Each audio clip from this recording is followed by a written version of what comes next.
Abbiamo accolto con molto entusiasmo la richiesta che ci è arrivata dall'amministrazione comunale di Conegliano, perché ci sembra giusto allargare il nostro territorio e le esperienze che stiamo vivendo adesso come cammino delle Olimpiadi proprio con le cittadine a noi più vicine, e qua è meglio di Conegliano, che rappresenta la nostra parte collinare, non c'era.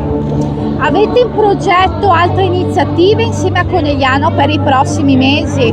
Adesso abbiamo cominciato con questa collaborazione per il Natale, ma sicuramente penso che da qui alle Olimpiadi fare una sinergia insieme come territori sarà fondamentale, proprio perché le Olimpiadi non sono solo di Cortina, ma sono di tutto il territorio della Regione Veneto.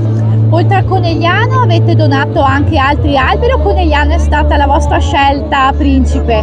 No, Conegliano è stata la nostra scelta e l'abbiamo fatta con molto affetto proprio per l'amministrazione che sentiamo molto vicina.